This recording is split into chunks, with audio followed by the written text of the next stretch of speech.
ভাই হাসিনা কেমন মানুষ? নষ্ট হয়ে গেছে। আওয়ামী লীগের এত দায়িত্ব আপনি কিসের জন্য নিলেন একটু জানাবেন ভাইয়া। শেখ হাসিনাকে হত্যা করার জন্য। তাহলে তো আপনার ক্ষমতা থাকবে না। আর রাজনীতি করব না। কাদের ভাই, জয় তো আপনাদের আওয়ামী লীগের নেতৃত্ব দিবে, এই বিষয় নিয়ে আপনার মতামতটা কি জানাবেন একটু। তার নেতৃত্ব বাংলাদেশের জনগণ কোনো দিনও পছন্দ করবে না, ঘৃণা করবে। কাদের ভাই, এ কথা শোনার পর তো আপনার মন্ত্রী হাসিনা আপা আপনাকে ডাকাতে এবং এই দেশে থাকতে দিবেন না।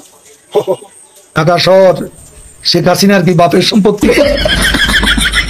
কাদের ভাই, আওয়ামী লীগ কেমন দল? এরা খুনি। আপনার কাছে শহীদ জিয়া কেমন ছিলেন? সে মহানায়ক, মহাবীর। আপনার দৃষ্টিতে আমাদের বিশিষ্ট কাদের ভাই কেমন, ভালো না মন্দ জানান তাড়াতাড়ি। এত সৎ মানুষ রাজনীতিতে এমন